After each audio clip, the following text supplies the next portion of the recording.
So good afternoon, everyone. Thank you for coming. So my name is Stuart Holmes, and I'm the president of EYFDM, which is the European Young Family Doctors Movement. So today's webinar is a collaboration between ourselves, the EYFDM, and also the Emergency Medicine Special Interest Group of WONCA World. So this series of webinars is organized by the global WONCA Young Doctors Movement, and the president of WONCA Young Doctors, Sanka, wanted to be here, but unfortunately he cannot join as he's in South America. So I'll just read out a message from him, and then we'll get started. So I guess if you're not speaking to present, if you could keep your microphone off, that would be really helpful. And also, if you want interpretation in either Mandarin or Chinese, if you go to the bottom of the screen, beside reactions, there's a button which says interpretation, and you can choose to hear live interpretation in either Spanish or Chinese. So I'll just read out the message from Sanka, who can't be here, and then I'll hand over to the emergency medicine team and we'll get started. So Sanka wanted to say, dear young doctor colleagues around the world, greetings from Colombia. Thank you for joining this webinar organized by EYFDM, the WONCA Young Doctor Movement in Europe, in collaboration with the Special Interest Group on Emergency Medicine. This is our 7th collaborative webinar. Emergency medicine is one of the most important areas that should be practiced by all family doctors, as it is directly related to first contact care and can be life-saving. In addition, family doctors in some countries are an integral part of emergency departments, and in countries like Nepal, emergency medicine is solely practiced by GPs, so it is part of their postgraduate training. So therefore, it's of the utmost importance that we understand the subject. Today's webinar includes very interesting and relevant topics for all family doctors. And as a member of the team, I saw the hard work put on by the organizers, and I'd like to sincerely appreciate the work led by Elena and Stuart. Congratulations. Thank you, and I hope that the participants will grab the most of this useful webinar. So that was the words from Sanka on the right. And yep, we're glad to have you with us, and I'll hand over to Elena, who will take it from here.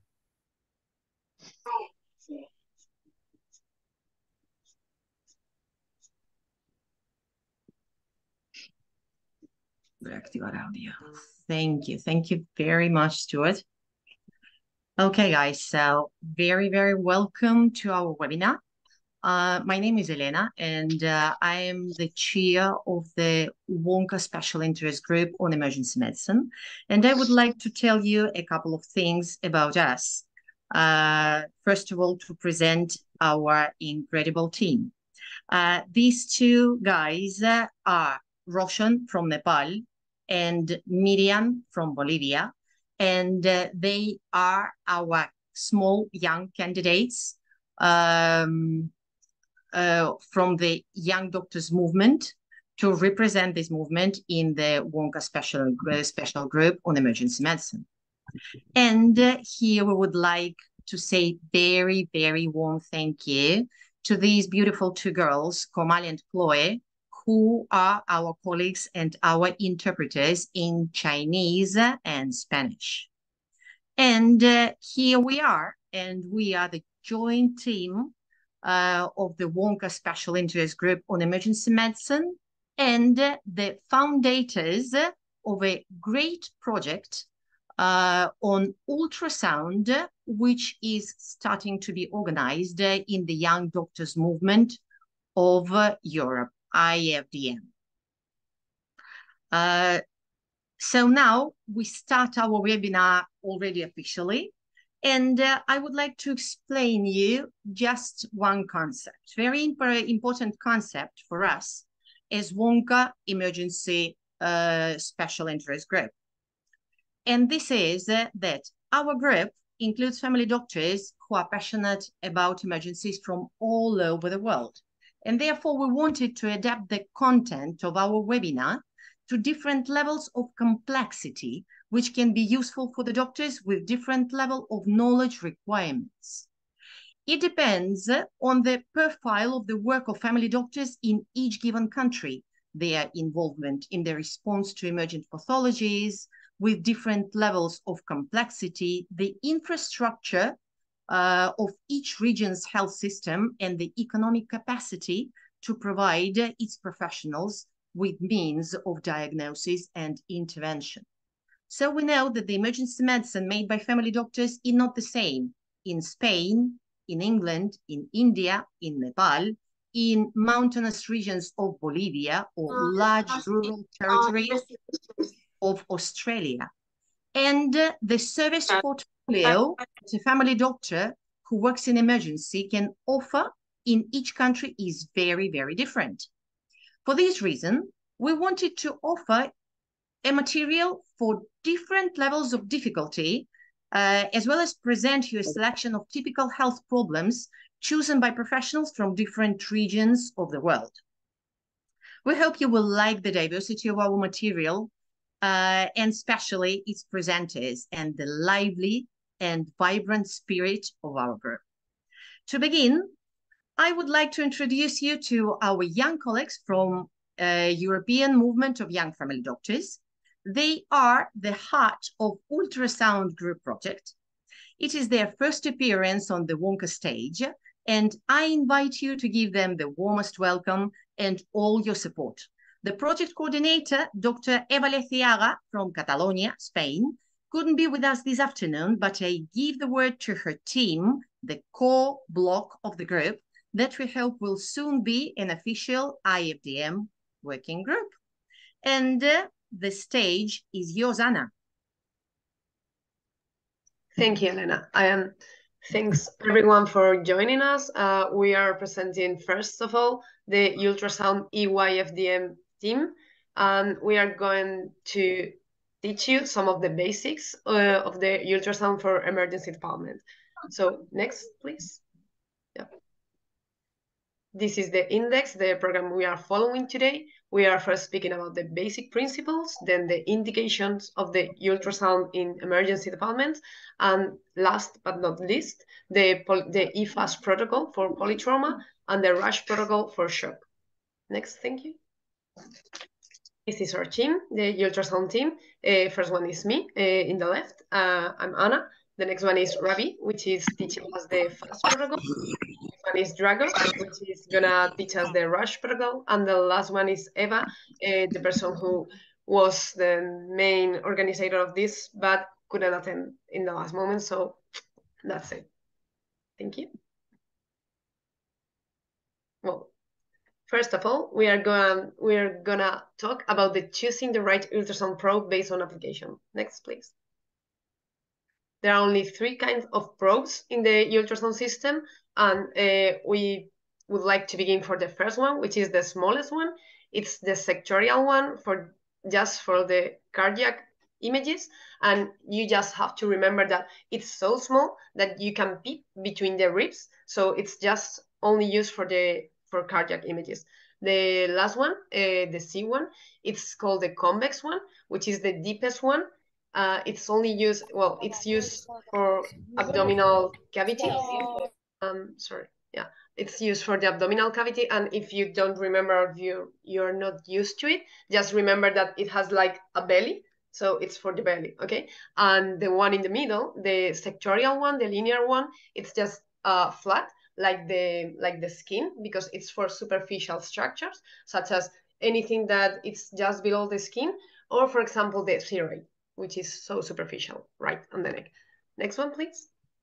Yeah, we would like you to remember from anatomy classes the 3 main planes of the human body, right? The coronal one, just also called the frontal plane. the sagittal one, which is just in the middle, and the last one, which is the transverse plane. It's my favorite because whenever, if you're not used to ultrasound image, you can always compare it to a CT scan because it's the same image you get from a CT scan. So it's easier to compare it. Then in the image below, you have to remember every probe has a marker, an indicator, a small light that gives us the hint to remember where are we, because we can see the light in the probe and we can also see an image, a red point on the screen. So we remember where are we going and where are we coming from. We have three kinds of movements from the probe. The first one is next, Elena, because it's not moving the image. Sorry. Yeah. No, before. That's it, because it's a video. Sliding on a surface, you just slide it, right? Tilting, which is you get the probe from here, from the top, and just tilt in the same, you have to stick it to a point and then move it towards the front and to the back. Just like this, if you cannot see, yeah? And then rotating, you can, as you rotate the probe, you can change from a transversal image to a sagittal one, okay? Next one, please. Yeah, there are lots of buttons on the ultrasound computer, on the console, but we only have to remember, like, there are few of them that can give us the opportunity to adjust the depth, the focus, the gain, and also we can freeze the image or to take a picture or to compare, to do some measures in the ultrasound. And the most important one, I think, is the color Doppler one, because it makes you, for example, when you have like a transverse cut from a vase, you don't know if it's a vase, if it's a cyst or something, and you use the ultrasound Doppler and you say, okay, there's fluid inside that it's coming to me, or there's fluid that is going to the opposite direction. So you can differentiate if it's a blood vessel or if it's another structure. Okay, next one. And then these are like the basic names, the basic terminologies of ultrasound. You have to remember that wherever is anechoic means it's pitch black. Like nothing of the ultrasound can go in there. So it's liquid. The opposite would be hyperechoic, which means it's brighter, like bright white, like metal or bones, for example. And then there are other two terminologies.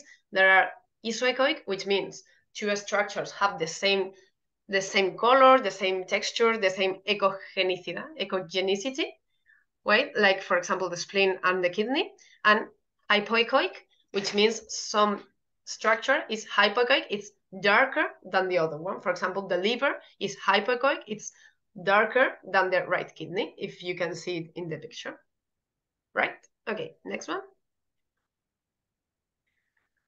And well, these are some of the indications of the ultrasound. As you can see, or you can read in the slide, there are so many of them, just pulmonary, cardiac, vascular, in some kind of patients, such as shock patients or abdominal pathologies. So let's go for the next one, please. And give your turn, Ravi. Hello, everybody. I'm Ravi. So let's start using ultrasound in emergency. Our first case is a polytrauma patient. So it's an 18-year-old male was transferred to the emergency department after having a motorcycle accident with multiple contusions. Next, please. In order to assess a polytrauma patient, we can use this algorithm. So ultrasound scan, the FAST protocol, can help identify general region of bleeding in trauma. Imagine an unstable patient with FAST positive, means bleeding, should go directly to the operating room. If the patient is stable, we can do a CT scan. Unstable patient with a negative FAST, we still need a CT scan to diagnose area of bleeding. And if the patient is stable, we can observe and repeat the EFAST to reevaluate. Next, please. Next, please. Okay. So the EFAST stands for Extended Focused Assessment with Sonography in Trauma. So it detects pericardial effusion, hemoperitoneum, and pneumothorax within the emergency department. There are many different sequences for the EFAST. We chose this one. You can choose whatever suits you, but just make sure not to forget any of the views while doing the exam.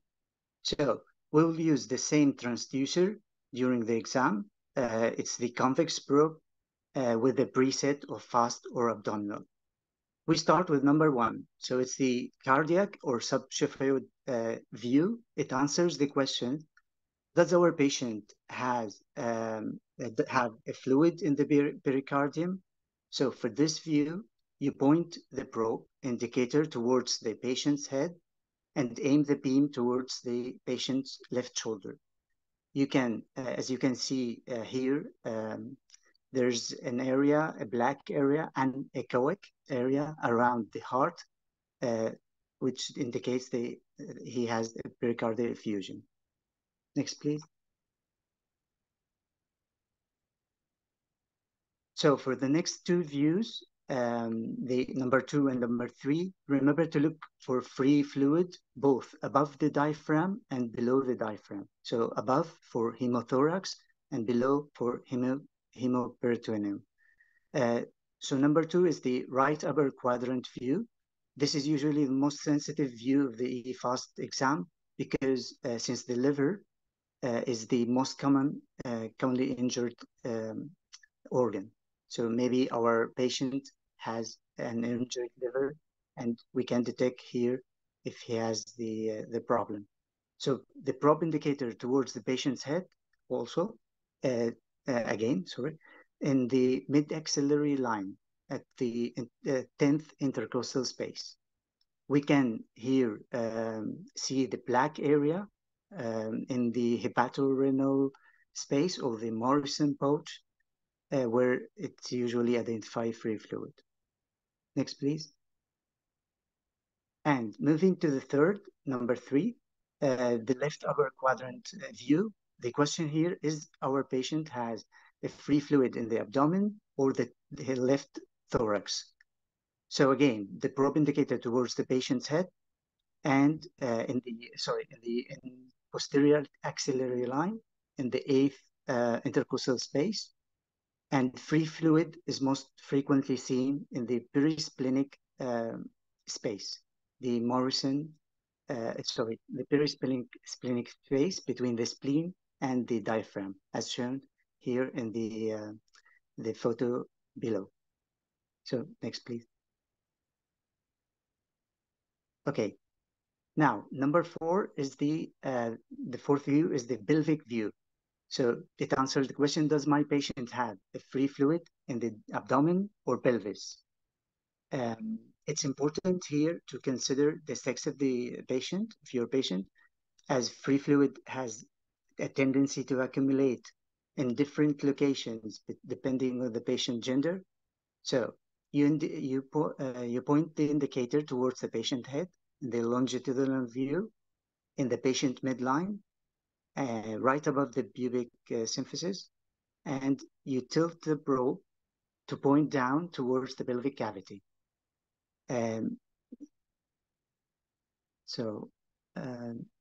You have in the lower image at the right, you have for the transverse view, you center the bladder as in before, and then rotate the transducer 90 degrees counterclockwise, and you have this till the indicator points to the right of the patient.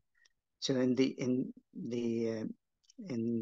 male patients, the free fluids can be found in the rectovesical pouch, the longitudinal view, and in females, you can identify the rectouterine pouch, which is the pouch of Douglas, where you can find free fluid in the pathological exam.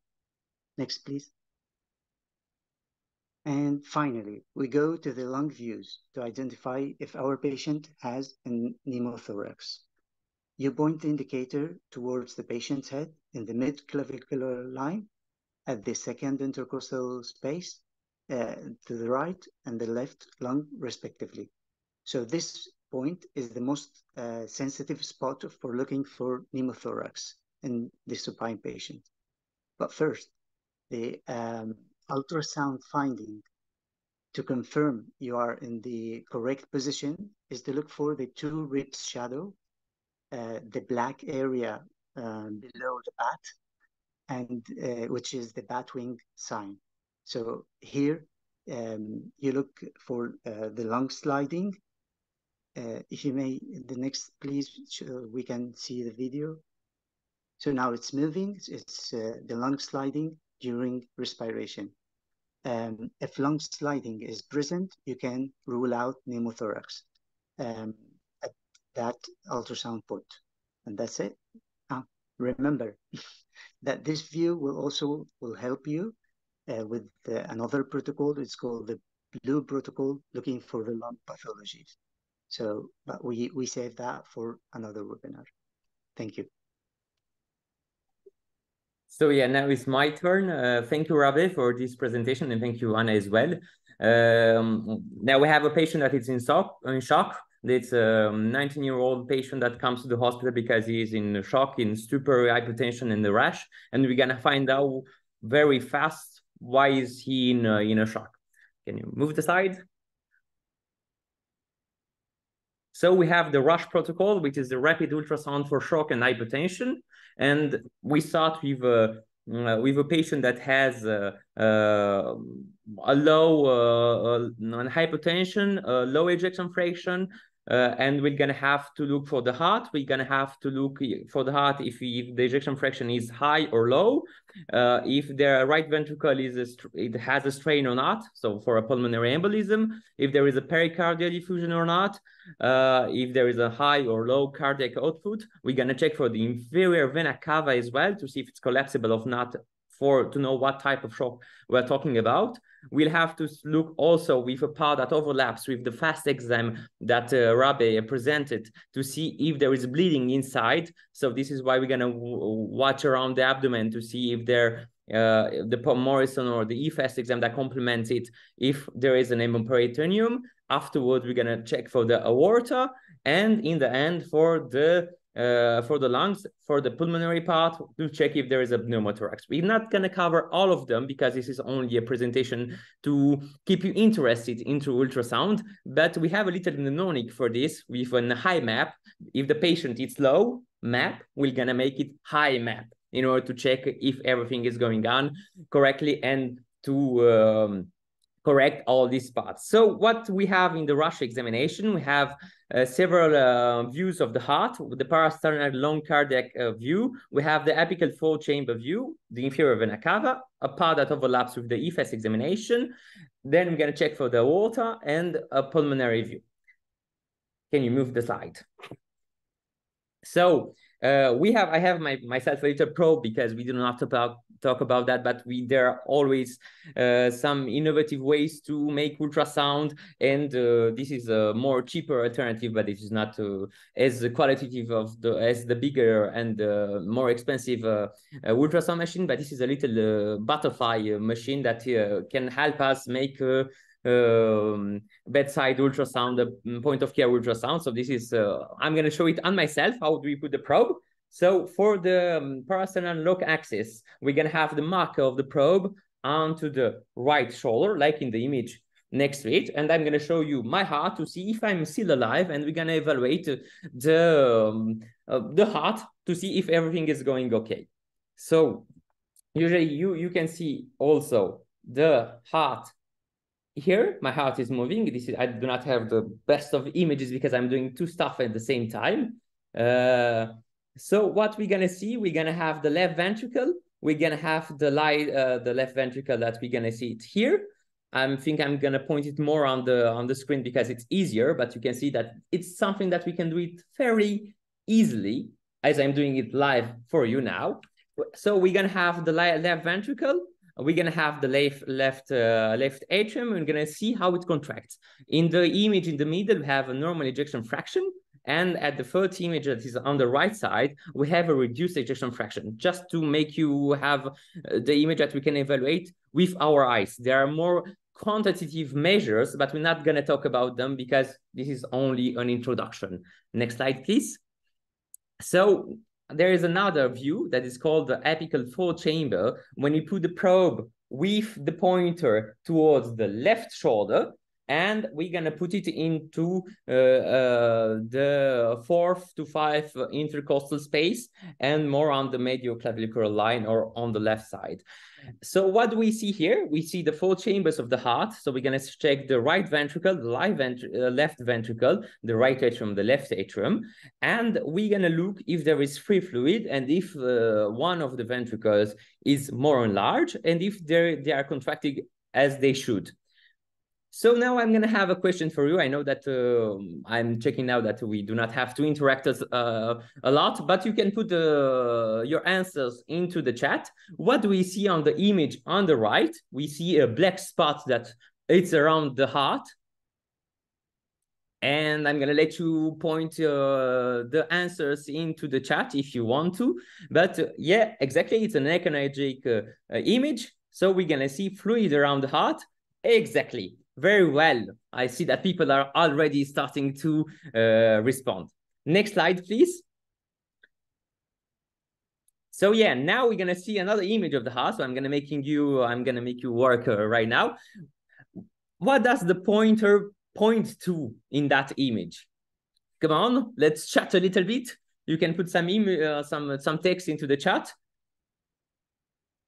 So yeah, this is the right ventricle. It's an enlarged right ventricle. It shows the right ventricle strain. So yeah, very well. So you can see that with a fast and rapid, yeah, we think about the pulmonary embolism. Very good, Mohammed.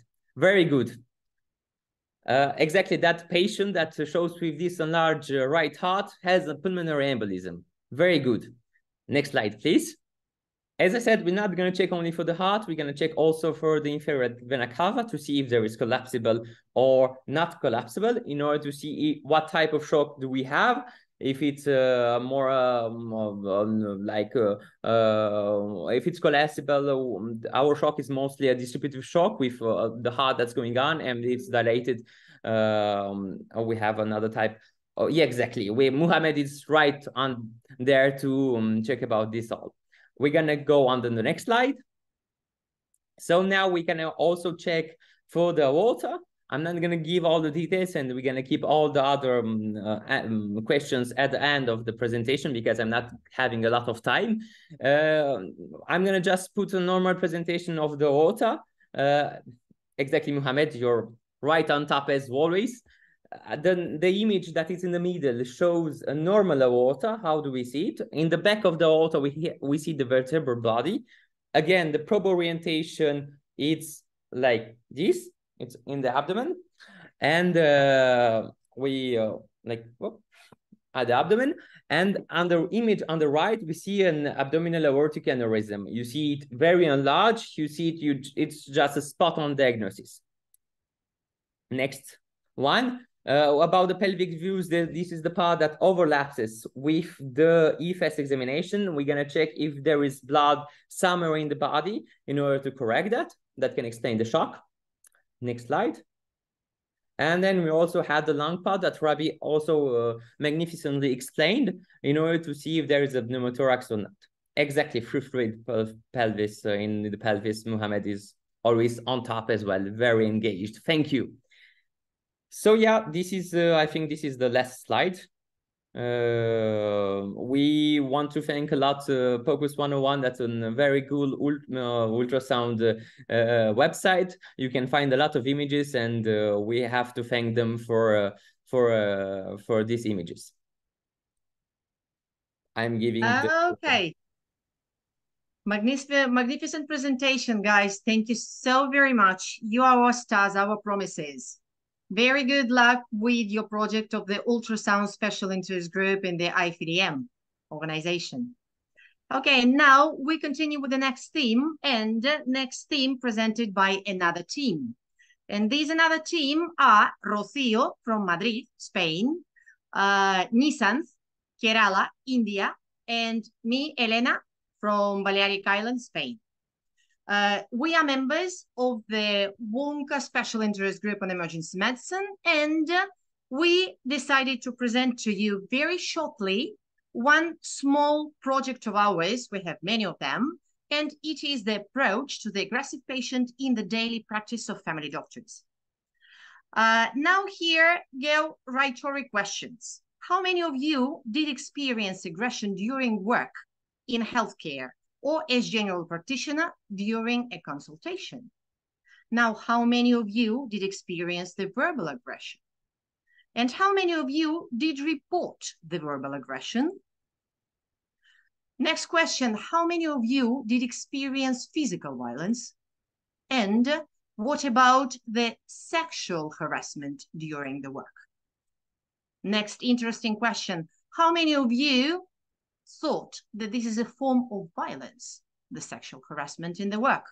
And finally, how many of you reported any form of aggression against the health workers? So these are completely rhetoric questions just for us to analyze, but we start from the WHO definition of the aggression, and we speak about the aggressive patient. When we speak about the aggression, it refers to the behavior that is intended to harm another individual, and it can be emotional or impulsive or not intended, or instrumental or cognitive, which is planned and intentional. But then there is another point of view, and then there is another aspect. We are speaking not about the physical violence, if not just about a difficult patient in the consultation. And the difficult patient is defined as the one who provokes strong negative emotions in their physicians. So why is it so important for us to know how to manage this kind of difficult patients? First of all, because if we have them in our consultation, we start making a defensive medicine. We start making the prescriptions for unjustified treatments or unnecessary diagnostic tests. If we have difficult patients in our consultation, we're not comfortable working. Really, there is something quite relating to the burnout. We don't want to go to work to feel us so unpleasantly bad there. We are afraid in many occasions to get complaints or negative publicity or negative reports, which can influence the money effect in our consultation, or just can be quite bad image for our reputation. And so finally, we decide to have peace than to be right. So there are two types of factors that influence when classifying the patient as difficult. And one of those are derived from the characteristics of the patient himself. But there is the other group, and they are derived from the feelings or emotions that the patient generates in us as professionals. So there are three types of those reasons that make the patient-doctor relationship difficult. One of them are in the patient himself. The pathology that the patient can present, that it can be complicated for us, the patient's personality, or the circumstances in which the patient develops. It can be frequent in our consultation, and many times we are speaking about elderly people who perceive the visit to the primary care consultation as a social life, and they come there to speak with their neighbors, friends, to speak about their nephews, to speak about their pains and their diseases, and to speak to you. And they wait that you listen with all attention, everything what they want to tell you about their life. So there can be another type of people, and they are just bad character or histrionic characters or demanding people or bad-mannered patients with whom it is very complicated to reach to an understanding. Or there can be just a language barrier. So these will make the relationship with the patient complicated.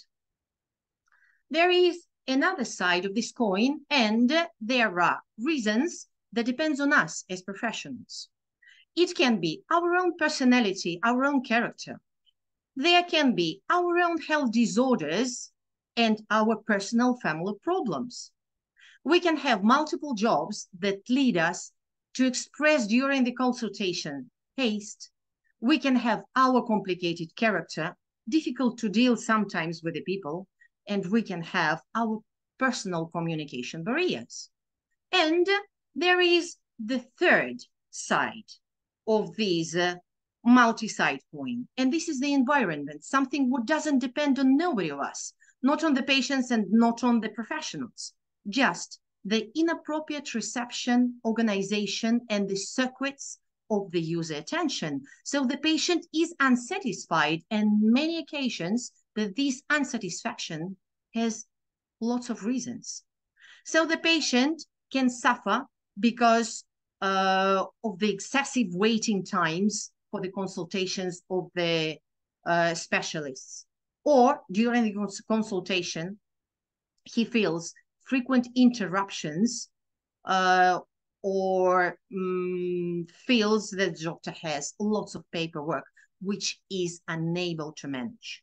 There are some social problems with our patients which are difficult to resolve and really don't depend on us. But because of that, we are family physicians and we are supposed to treat not only body, but also the soul and the brain. So all these problems come to us and to our consultation.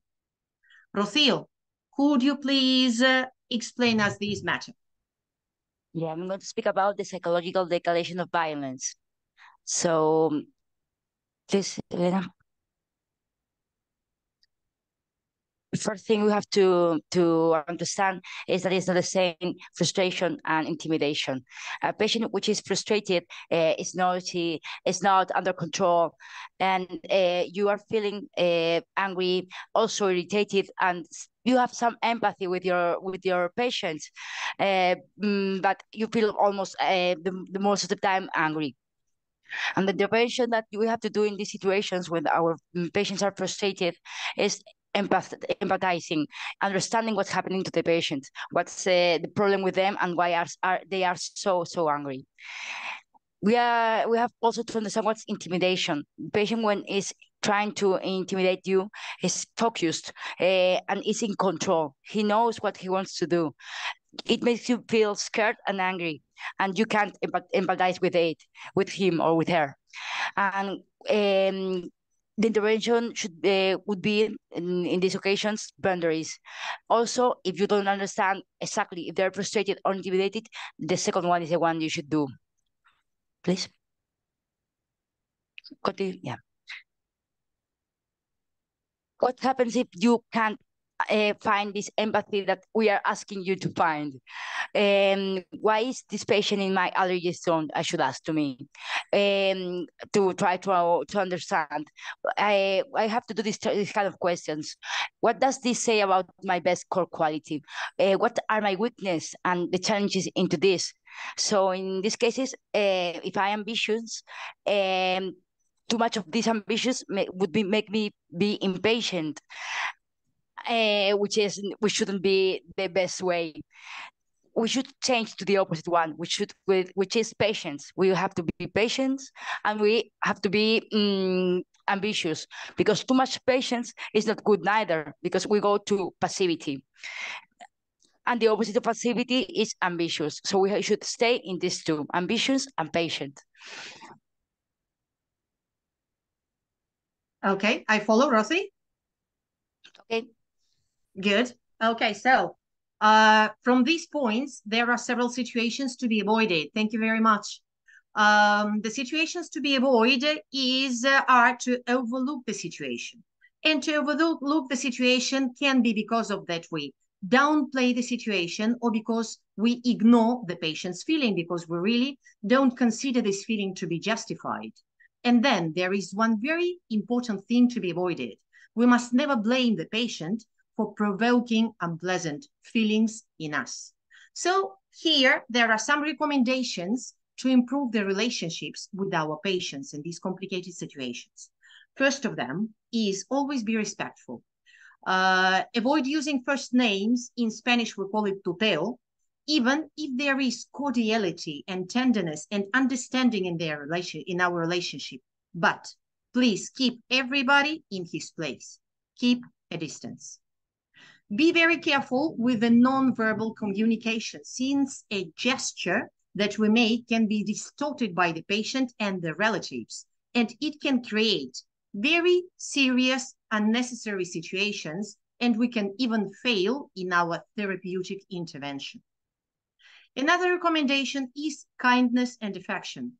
It is free to smile. It is easy to smile. So try to present the smile to your patient. And then another very wise suggestion. The family plays a fundamental role in the communication, since it can be a great ally of ours.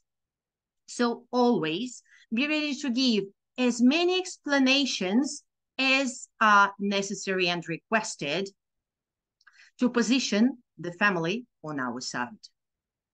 The empathic management of security. It is very important that we don't get in tune with the aggressiveness.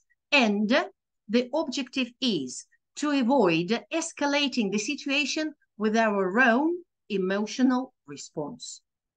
We need to practice the active listening and to show empathy and understanding, even if we disagree with the viewpoint of the patient. Nonverbal cues should convey to the patient a sense of calm and non-aggression. Transmit with your body and with your face these good feelings. Explain your position to the patient and be firm, setting boundaries. And let the angry patient speak, as the aggressiveness will go away by itself if you do this. Often, it is enough for the aggressive patient just to feel that you sincerely want to help him, and so to become one of our most loyal patients. Here we have quite a terrifying video. This video comes from Russia. The text, the voice is completely distorted. It is impossible to understand nothing what they are speaking, but we want you to see 1 minute of the video to continue speaking about the measures of protection and our safety in the consultation. Here we go.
Okay, horrifying images, as I told you, without text, without the possibility to understand what they're speaking about, but the images speak by themselves.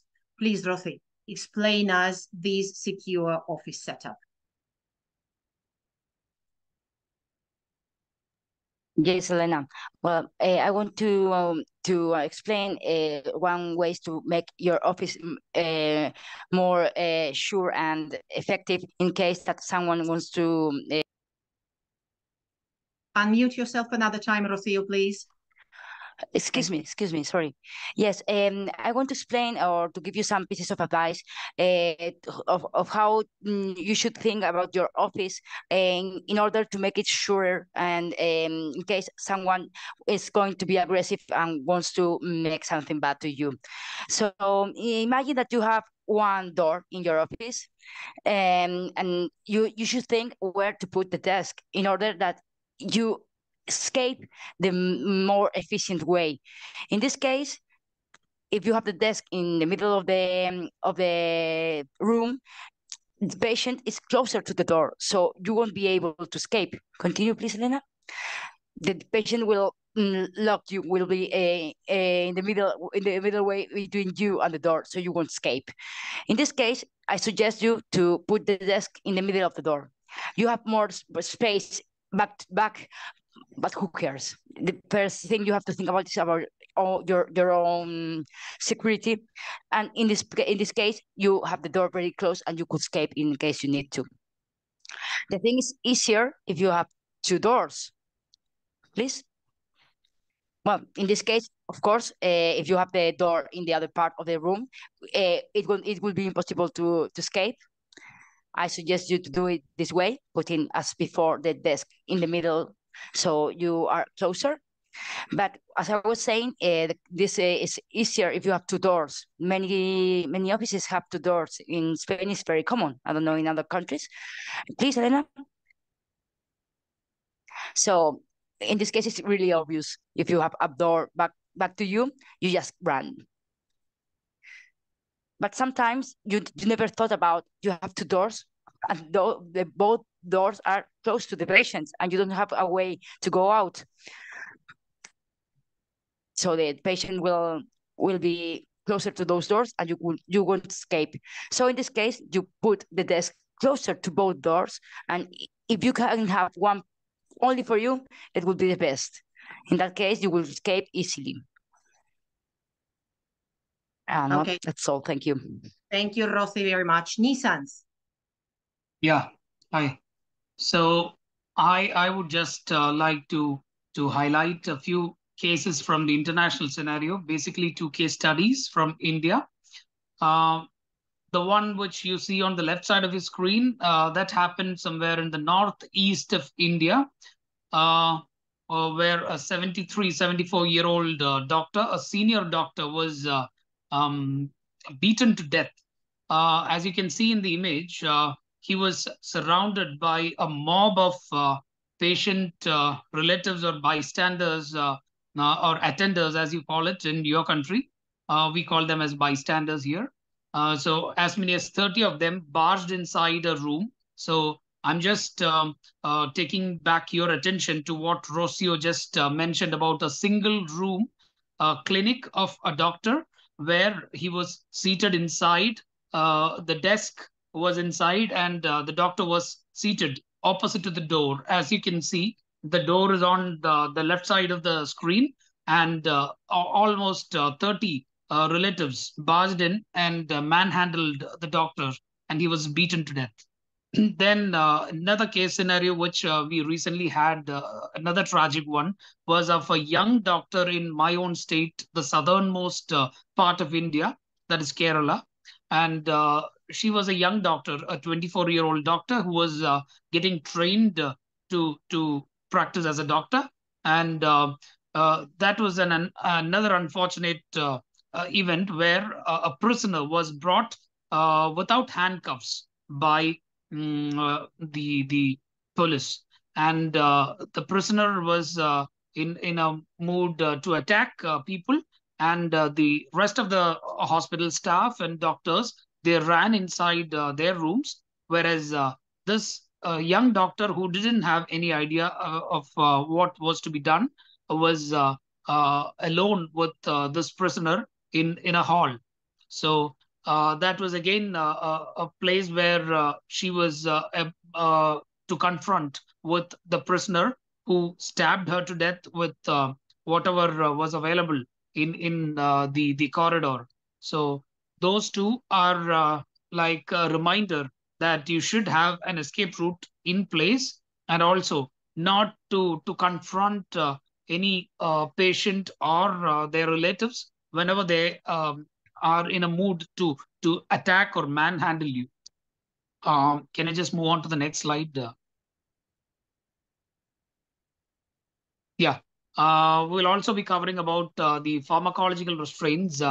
An easier thing that we usually do in ED is a pharmacological restraint, but there are certain norms in specific countries, like in India, we have the patients are not to be restrained manually. without their consent. But when you have patients who are coming as aggressive patients because of intoxication, you have to have some manual restraints with the help of some scarf or something to tie up their hands or feet, if possible.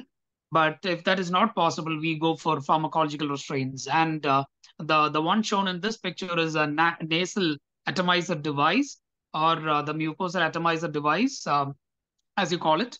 It's not that much of use in my country, so I'm not very much using this other than for pediatric anesthesia. But I gather that this is a fairly simple to use and an easier thing to be used for patients who are agitated.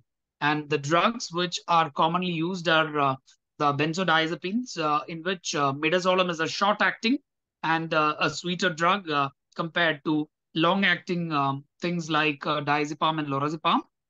Then you could use ketamine for, especially for pediatric patients. Then haloperidol, fentanyl, glucagon.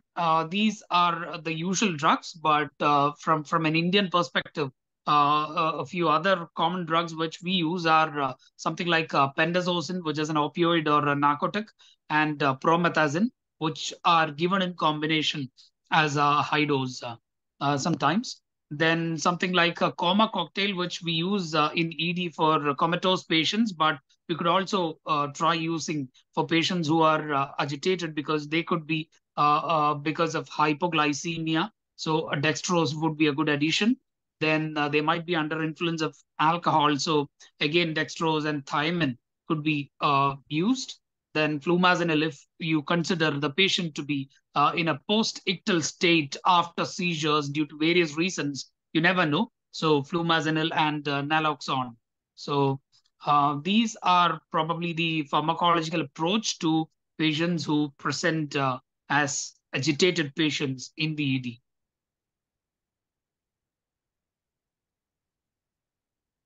Yeah. So over to you, Elena. Thank you very much, Nissan. And it is just one very important recommendation for us as family doctors is to be attentive to that moment when we need to distinguish, when the patient stops being a patient and becomes an aggressor. It is so complicated for us because we are family doctors. We are the people who accompany patients and their families during all their life, and to catch this moment and to change our attitude from the receiving a patient to meeting an aggressor is complicated. Well, so here is the end of our presentation, and there are 10 very helpful tips for dealing with an angry patient from a professional point of view, evidently. So first of them, stay calm, speak calmly and respectfully. Avoid escalating the situation with your own emotional response. Learn how to do it. Second, don't take nothing personally.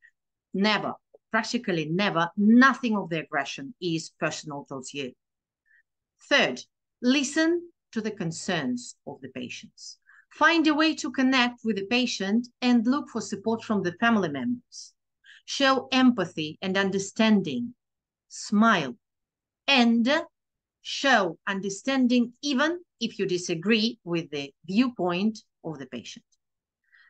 Be firm, setting boundaries when the patient becomes aggressive. Firmly and assertively communicate boundaries and expectations, and learn how to address the concerns of the patient, proposing their honest and realistic solutions. Never lie. Ensure your personal safety. Rocio and Nissan spoke to you about this. Keep in mind how to protect yourself from a combative patient. And the last suggestion, please don't doubt to seek assistance if it is necessary. If the situation is complicated, just look for help. So this is our part. Thank you very much, Rocio and Nissan.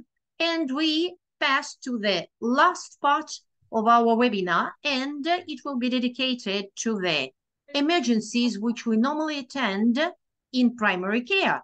which is very common, very often in our practice. So I give the floor to Miriam, hoping that she is able to connect correctly, that she's on trick right now. So Miriam, stage is yours. Thank you very much, Elena. Amazing presentation for now on. I would like to talk about anaphylaxis because it's something that we can face everywhere, pre-hospitalized setting, hospitalized setting, but for us, primary care doctors, we have to know how to manage. So please pass the slide, please. As you can know, so many countries have different guidelines, have different approach, but as a review, different continental ones from the UK to Australia to America and to even the European ones, the basic approach and the treatment is the same in all the guidelines. Differs a little bit in the, not in the basics, but in the next part. So we can review a little bit of them, and I will use the Resuscitation Council in the UK, because for me, they seems like the more visual appealing for us. What it is anaphylaxis? The anaphylaxis is the word allergy. Organization said is a serious systematic hypersensitivity reaction that is usually rapid in onset and might cause death.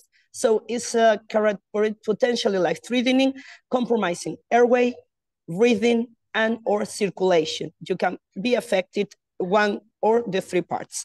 So of course, you can see that most events, of course, as food anaphylaxis, drugs anaphylaxis, or even insects.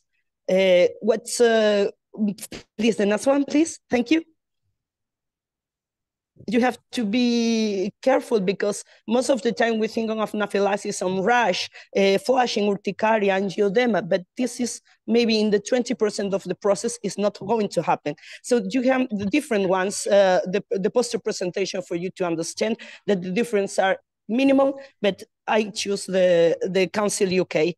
Please, you can slide for me to explain the situation because it's really, really visual appealing. We can change the light, please. Okay, as you can see, it's really easy, but you can have to search for diagnosis. Usually there are skin change, but not all the time. And airway, breathing, or circulation is appealing. Airway, we talk about throat and throat swelling, hoarse voice, stridor is a high-pitched inspiratory noise. For breathing, we talk about increase of work, bronchospasm, patient become tired, they have fatigue, they have hypoxemia, the saturation is low at 24, and maybe they have central cyanosis, respiratory arrest. We're talking about circulatory, where there are signs of shock, that are polyclemy, tachycardia, dizziness, arrhythmia, or maybe cardiac arrest. What we have to do if they're in earlier stage? We call for help. Remove the trigger if it's possible. I mean, drugs, you can put it off, stop an infusion, lay the patient flat, or let them sit down. Don't stand up with the patient if it's pregnant, left on the side, and give intramuscular adrenaline. Half of the ampoule. The ampoule is 1 milliliter, 1 milligram adrenaline. You can put half of it. And of course, flow decision and give another adrenaline in the next 5 minutes if it's necessary. What's more, fluids, you can have to give fluids. You have to give at least for 500 milliliters to 1 liter for adults and 10 milligrams per kilo, 10 milliliters per kilo per child. One more that we have to understand that we have to, if it's not responding to fluids, to adrenaline, even 2 doses, we have to think on refractory anaphylaxis. We have to think send them to the hospital, and we have in a hospital setting we send an infusion of adrenaline. But that is not for primary care. That is for the hospital settings. Next, please. Some review for you to understand that maybe if the airway is affected, can use some inhalers in nebulization or a spacer. If you don't have a nebulization, but you have a spacer, you can do it. You can use ipratropy, you can use salbuterol, you can use salbutamol, and you can use it, different types. Think about steroids. They say in the guidelines, they say not in the first part of the treatment. Maybe there's a refractory anaphylaxis before. You can use prednisolone oral or hydrocortisone intravenous. And what about antihistaminic? The same. Don't wait to put adrenaline for putting antihistaminics. You have to put adrenaline first and then the antihistaminics, and maybe one don't generate dizziness, because then you can lose focus and there's not complicated shock or there's no complicated breathing problem. Is that antihistaminic working? Next, please. As we can talk about we repeat the dose. We have to put the intramuscular adrenaline 0.5 milliliters in the thighs. Okay, in the thighs all the time. You have to put it intramuscular. For the people, if they are recovering, it differs. The guideline here differs from the European to the Australian to the American ones. The most laid down guideline is the American. Say if you only need one dose and the patient is asymptomatic, they go home in 1 hour of observation. The other one, they say at least 2 hours, and the Australian one, they say, okay, 4 hours, maybe it's more, it's better. If they did need 2 doses of intramuscular, or they have a biphasic reaction or refractory anaphylaxis before, they have to 6 hours, most of the guidelines, except Europeans one that they say at least 12 hours of observation. And if they have hypotension during the process, 12 to 24 hours. And of course, if you need more than 2 doses of adrenaline, they have severe asthma, severe allergies, is night shift in a place that has difficult to access the medical environment, please let them stay until the morning, okay? And go home with an auto-injector of epinephrine, a specialist referral, education, and information. And you have all the info in the slides. Thank you very much.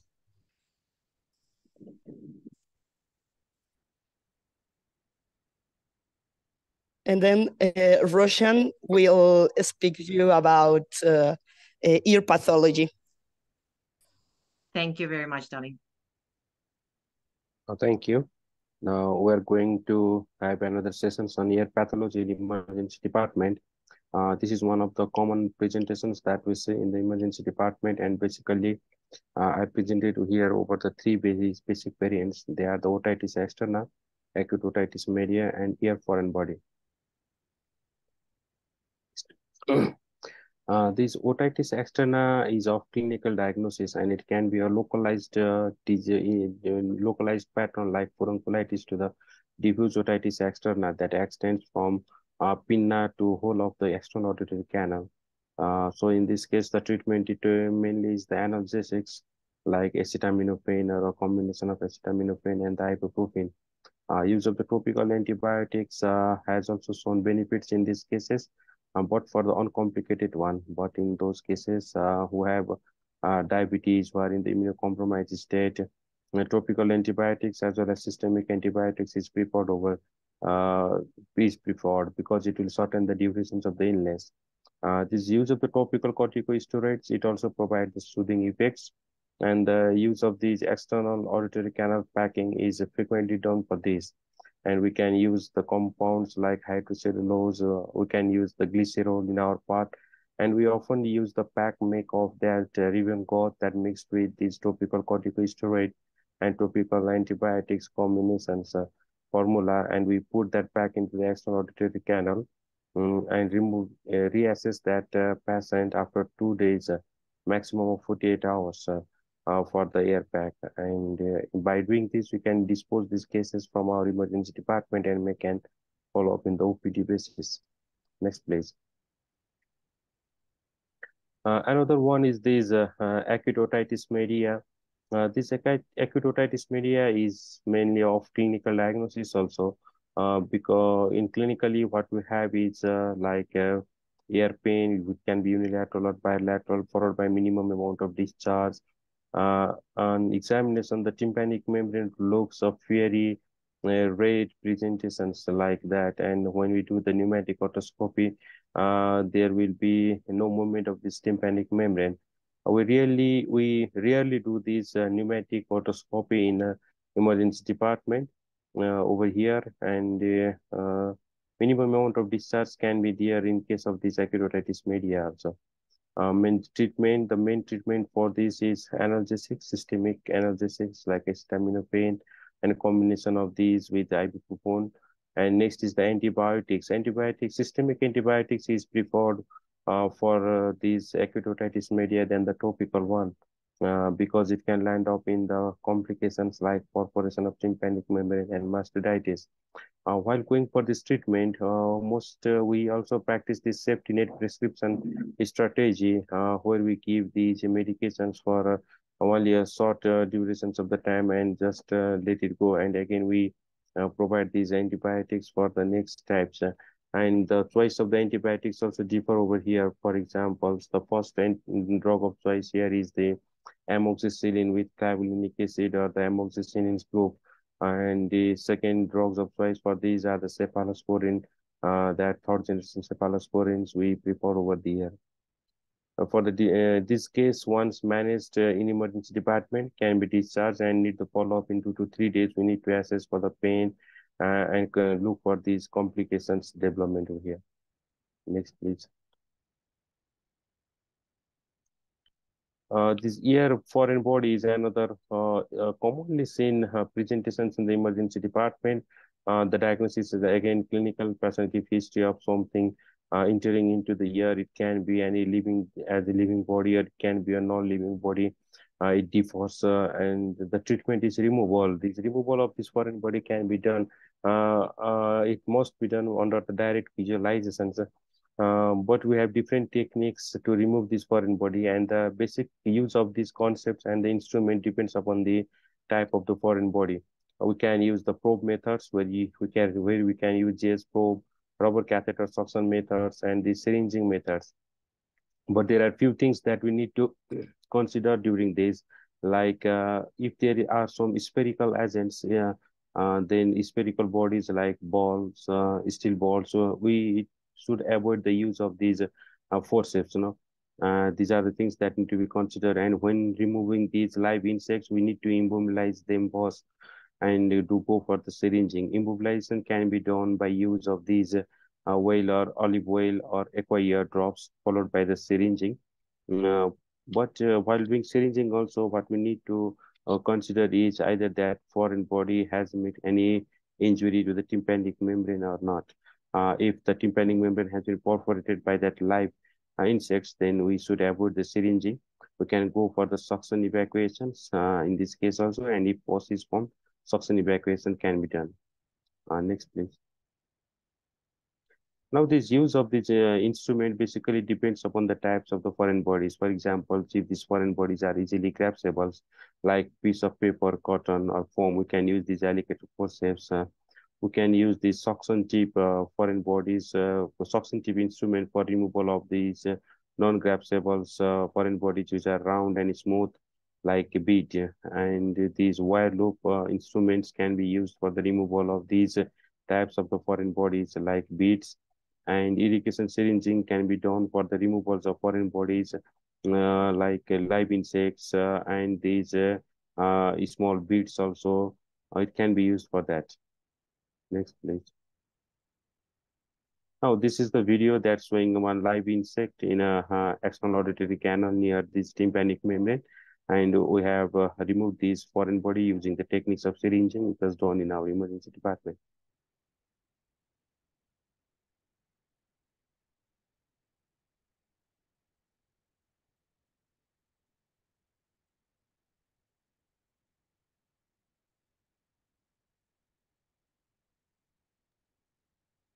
Okay, I stop this one and pass to the next one. Yeah. Okay. If I'm able. Yeah. So this is the syringing technique.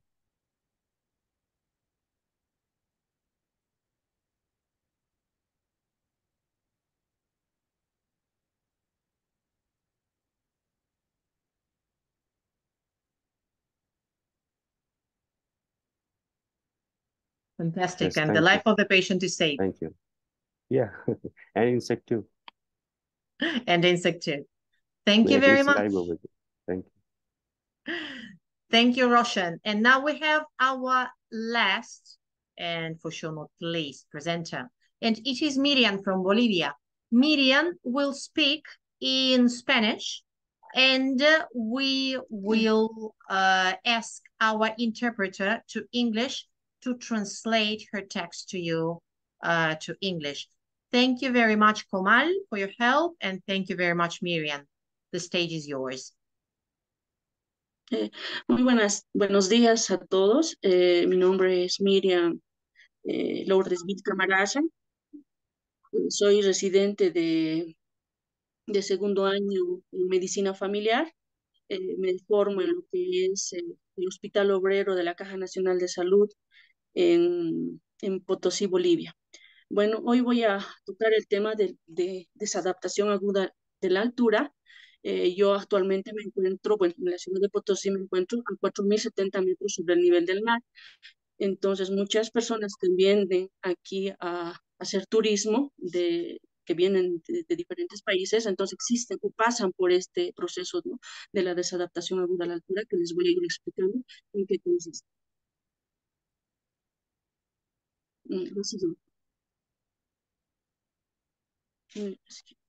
Bueno, dentro de las patologías propias de la altura tenemos estas 4, y la que vamos a tocar esta mañana es la desadaptación aguda a la altura, denominada mal de altura o también soroche.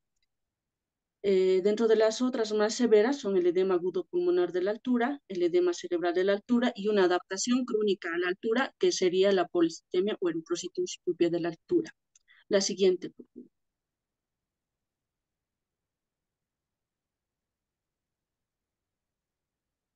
Bueno, podemos indicar que, bueno, la desadaptación aguda de la altura va a depender mucho del ascenso, de la velocidad de ascenso que se tenga por encima de 2.000 metros sobre el nivel del mar, y también va a variar, va a ir en relación con la edad y el tiempo de aclimatación que la persona tenga.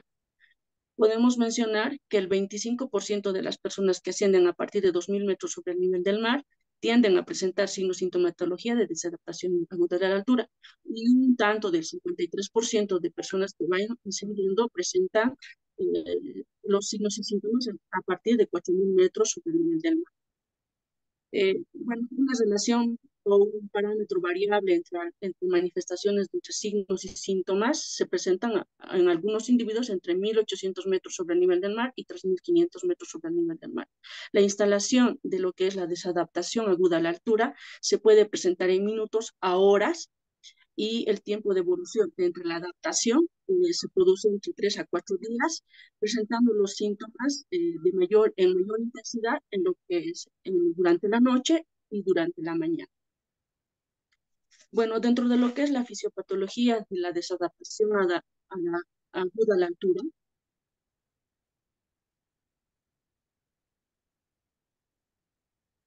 dentro de lo que es la fisiopatología aguda de la altura, es importante hablar de 2 situaciones, ¿no?, que forman parte de esto. Uno, que es la hipoxemia. La hipoxemia es la disminución parcial de oxígeno, que va en relación a la disminución de la presión barométrica, y esta que está dada por la disminución del peso de columna de aire, que va disminuyendo en relación a medida que va ascendiendo arriba de 2.000 metros sobre el nivel del mar. Y también es importante, bueno, la que nos causa el problema de desadaptación aguda a la altura es la hipoxia aguda. La hipoxia aguda está dada por la hipoxemia, que a nivel de nuestro organismo, esta está captada, bueno, como hay una disminución de oxígeno, disminución parcial de oxígeno, nuestro cuerpo a nivel sanguíneo existe también una disminución de captación de oxígeno o transporte de oxígeno, y esta es captada por los centros reguladores o quimiorreceptores a nivel de la carótida y a nivel de la aorta, que estos envían señales que se activan cuando existe una presión menor a 70 milímetros de mercurio, y esto se activa a nivel del centro respiratorio vulvar, que hace que aumente la frecuencia y la profundidad de la respiración y aumente lo que es el volumen minuto respiratorio, generando una eliminación de dióxido de carbono, que hace que exista un aumento de pH de pH, causando una alcalosis respiratoria, y esto bloquea lo que es los receptores carotídeos y los quimiorreceptores a nivel de la aorta y a nivel del centro respiratorio vulvar, generando, bueno, disminuyendo lo que es la frecuencia respiratoria. Pero como sabemos que existe una disminución de la captación de oxígeno, entonces esto se vuelve a repetir, ¿no? Es un ciclo constante. Nosotros dentro del mecanismo fisiopatológico que tenemos en nuestro organismo, en lo que es cuando se produce una alcalosis respiratoria, tenemos mecanismos compensatorios que hacen que nuestro organismo elimine bicarbonato a nivel renal, que hace que se regule el pH a nivel sanguíneo, ¿no? Bueno,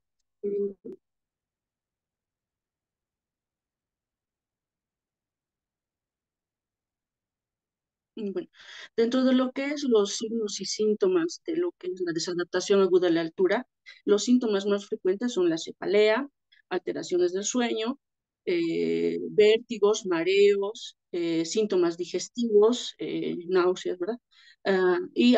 Cuando es mucho más agudo, existen alteraciones mentales, ataxia, edemas periféricos, pero ya hablamos estos puntos en relación a lo que es el edema agudo de pulmón y el edema cerebral. Bueno, nosotros nos basamos en lo que es la escala de Lows, que clasifica a la desadaptación aguda de la altura al mal de montaña como leve de 1 a 3 puntos, moderado de 4 a 6 puntos y grave mayor a 7 puntos.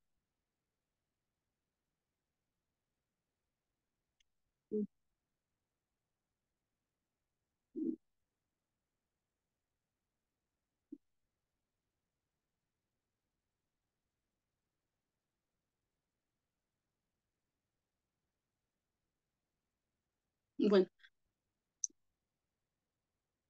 continuando, dentro de lo que es el tratamiento que nosotros podemos ofrecer en atención primaria, cuando hablamos de una desadaptación aguda leve, se puede administrar lo que es el paracetamol, el ibuprofeno, el paracetamol a 1 gramo vía oral cada 6 horas, ibuprofeno 400 miligramos vía oral cada 8 horas, ibuprofeno de nimenhidrato para los mareos y el vértigo entre 5 a 100 miligramos vía oral cada 4 a 6 horas, cuando son cuadros leves.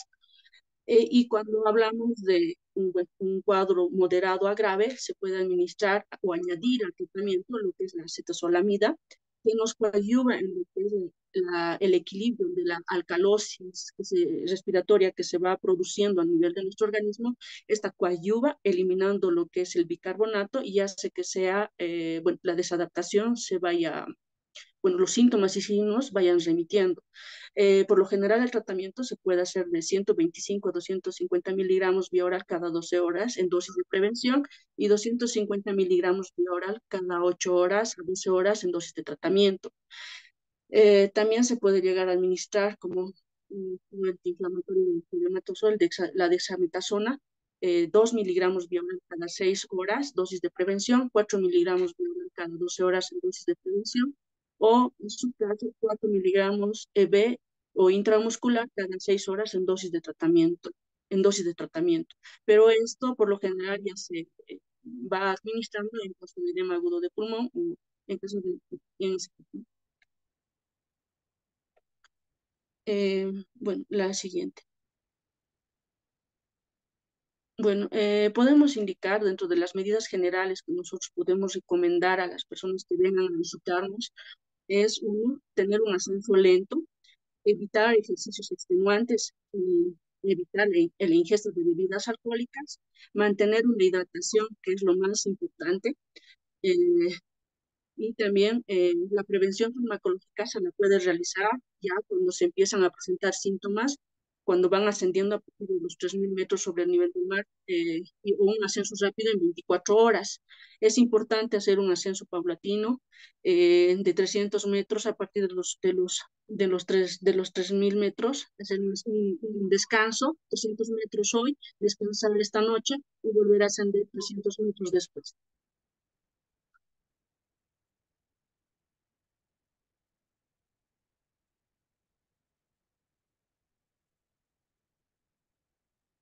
Sí, y bueno, las personas que tengan patologías cardiológicas y aún así quieren ascender, es importante poder contar con oxígeno para poder ayudarles, para poder apoyarles, esto por encima de los 2000 metros sobre el nivel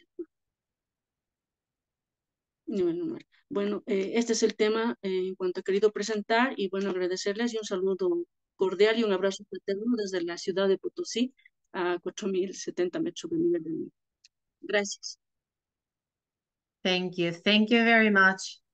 Lots of hugs to these height of 4,000 meters over the level of the sea. So guys, our webinar is coming to the end.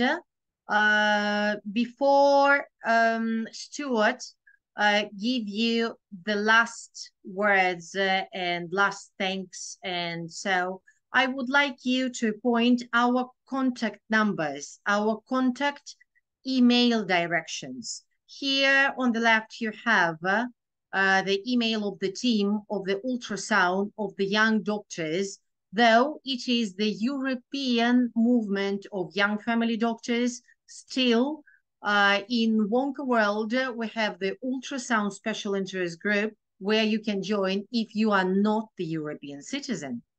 And here to the right, you have the emergency medicine special interest group from WONCA, and you will be more than welcome to join our group, to participate in our projects, in our amazing workshops, which we are giving in the WONCA congresses all around the planet. So very welcome will be.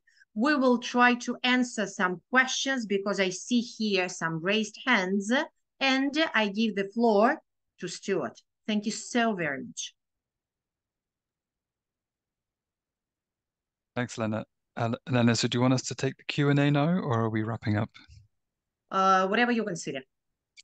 So we have a couple of minutes, so we can have one or two questions. Mohammed, your hand was raised first. Yes, thank you very much. First of all, I express my gratitude for the wonderful session today and the great platform for the family medicine and raising the concerns of emergency medicine on this forum, and the wonderful presenters and amazing talk today. My first question regarding the resuscitation: what should be our protocol when we resuscitate the patient with anaphylaxis? Should we remove the trigger first, then call for the help and resuscitate simultaneously? I need to repeat the question, or Stuart, you can help me to understand better a question, please. Mohammed, I didn't catch it either. Could you repeat the question again?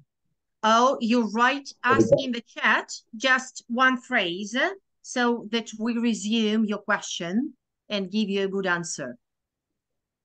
Regarding the treatment of anaphylaxis, I want to ask one thing, that removal of the trigger effect, triggering agent that leads to the anaphylaxis. Okay, yes.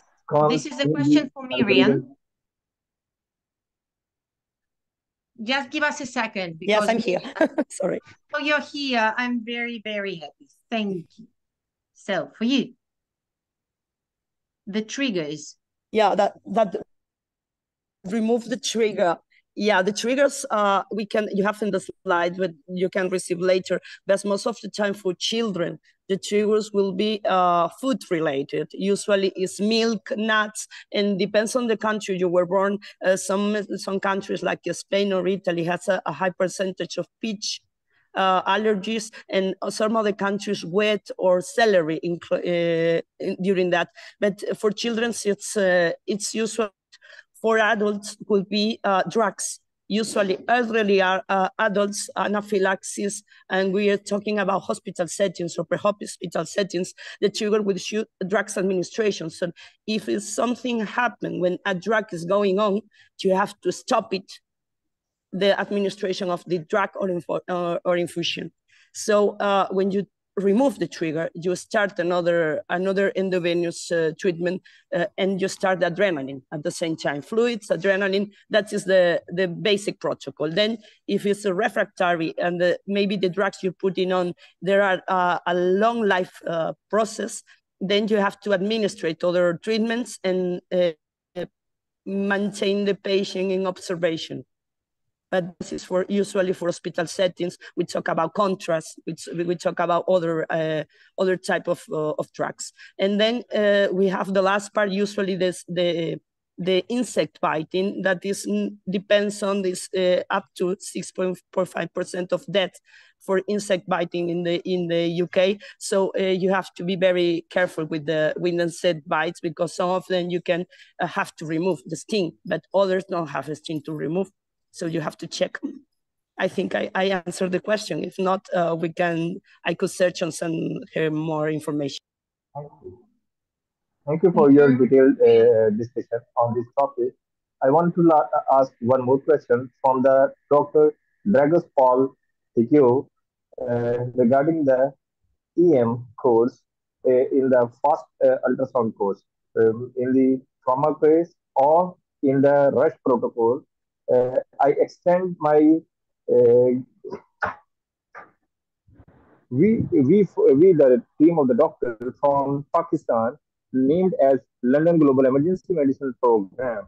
We have launched a program named as London Global Emergency Program, which is led by UK NHS acute physician consultants, and they are doing the emergency ultrasound courses, workshops, and on practice workshops here in Pakistan. If we do and we join the hand with them, we can spread the most positive words here in Pakistan regarding the family medicine. So it is a great help for us. If you help us, the WONCA help with the joint venture with the London Global Emergency Medicine led by Dr. Ashfaq Ahmed Suratia. So it will be a great help for Pakistani, because we should follow the guidelines. And the guidelines by the WONCA and the guidelines by the UK Research Council, and regarding the, so any suggestion regarding my reservation? Ultrasound team. Dragos, Anna left. I know that she was busy. Dragos, Ravi, can you give a short answer, please, to Mohammed? Yeah, I think for us it's a pleasure to collaborate with you. We can try to contact with if you send us an email, and we can try to arrange either a meeting or just to talk about this. So for us it's a pleasure, for sure. Thank you. Very lovely. Thank you so much for this opportunity. Then Dr. Maud Parry, last question, and then we'll finish.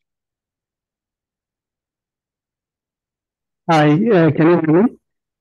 Yeah. Yes. My name is Dr. Parry. I'm one of the emergency medicine specialists in University Hospital of Morecambe in UK. So I would just like to add a suggestion rather than a question, because one of the lectures about ABD, acute behavioral disturbance, it was suggested that there's something called coma cocktail, which I believe is not evidence-based. Yeah, it used to be there decades back, but I don't think we should encourage the use of either any of the components of coma cocktail currently. It's not evidence-based at all, and giving flumanazole is a catastrophe. I mean, there are very limited indications why you need to use a flumanazole. You won't use it, routinely. That's it. I don't have any questions. Just a recommendation. That's it. Thank you. Thank you, Maud. Do you have a comment on that, Eleanor? Yeah, thank you very much, Mort, for your commentary. I don't know if Nisant is with us and he would like to answer here, but I can do it also, because here in Spain and in the place where I live in Ibiza Island. I think many of you know quite well. It is quite famous by its electronic music concerts, and so we have lots of aggressive patients or patients with alteration of behavior owing to drugs or alcohol intoxications, going beyond of the psychiatric disease or just the bad character and bad manners of the patient. So this is true that flumazenil is very, very poorly used basically in the intoxications and not in the aggressive patient, if not in the unconscious patient, whom you are trying to save the life from the cardiac arrest or from deep coma while intoxicated with some opioids, for example. But when we're speaking about cocktail, in Spain, we really don't use it. I don't know exactly even the composition of these kind of cocktails. I know that they are used in some countries, but not in Europe, actually. So I quite agree with you in this concept. Yes, we do use benzodiazepines a lot. We use midazolam a lot. We use sometimes ketamine, but it is not so very extensive because ketamine, you know, alterates the conscious of the patient. It is the medication which is used to provoke hallucinations. So it is not exactly the medication which we normally use in these kind of patients. And if it is really necessary to use the ketamine because the patient is asthmatic or whatever, and there is a pain component in the aggressive behavior of the patient, in the majority of the occasions, we combine it with midazolam or propofol or some kind of opioids or benzodiazepines, so to control these secondary effect of the ketamine. But yes, totally agree with you, Dr. Maud, and thank you very much for your commentary. Yeah, Thanks, Elena. I've just added in the comments because, you know, I just rushed through that part. So I'm just clarifying that it's not evidence-based, and I have not suggested that coma cocktail can be used as such, but the components like dextrose should be in our the back of our minds if it is something like hypoglycemia, which is causing the patient to be combative.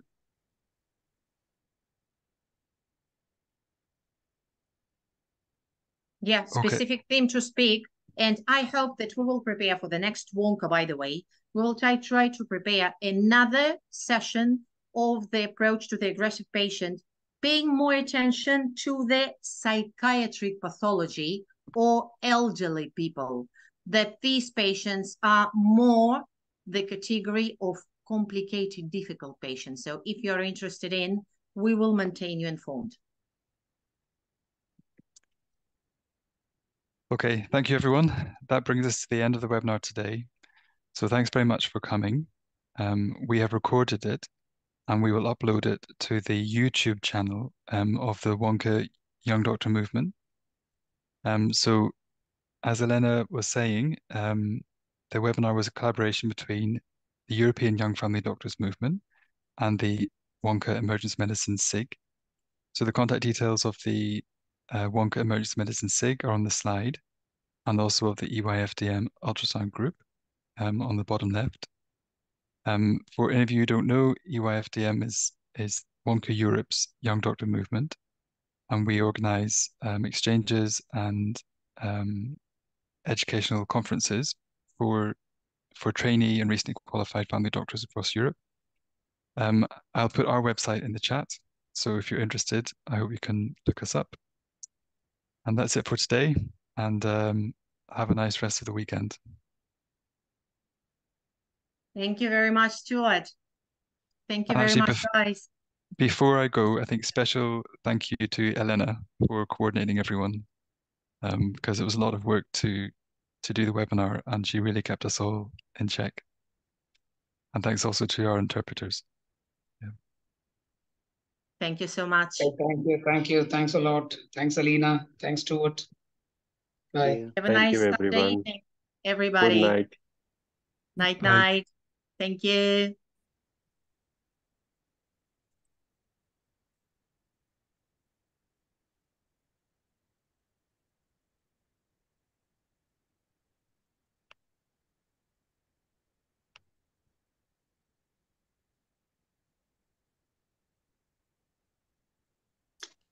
Gracias a todos. Hasta luego. Un abrazo. Muchas gracias, Miriam. Muchas gracias por tu Gracias, Miriam. esfuerzo. Ya sabemos que ha sido súper complicado. Sí, pero vale la pena. Muchas gracias, guapa. Gracias. Chao, Pingpo. Bye. Hasta luego. Muchas gracias a todos. Muchas gracias, Carlos. Muchas gracias.